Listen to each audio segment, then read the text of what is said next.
अस्सलाम वालेकुम। आज जुम्मा मुबारक है। ये देखें हाजी मुबारक जो उम्रा करने के लिए आए हैं, ये सारे आज जुम्मे वाले दिन इन्हें मस्जिद हरम का तमाम रास्ते बंद कर दिए गए हैं। ये मस्जिद हरम के अंदर नहीं जा सकते हैं।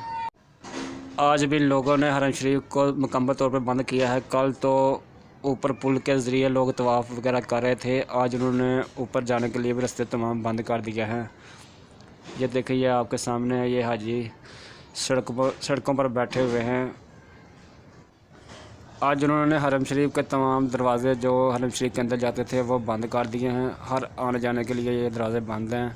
आवाम सारी आज बाहर बैठी हुई है सड़कों के ऊपर।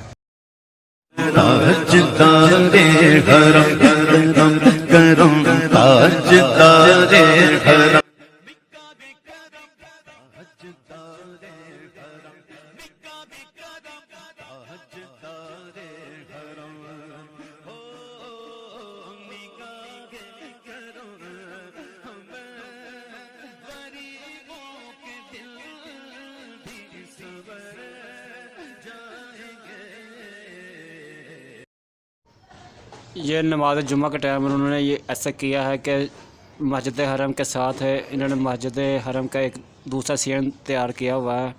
ये नमाज जुम्मा के लिए उधर इकट्ठे हो रहे हैं। समान नमाजी आज नमाज जुम्मा मस्जिद हरम के साथ वाले सीन पर नमाज अदा करेंगे।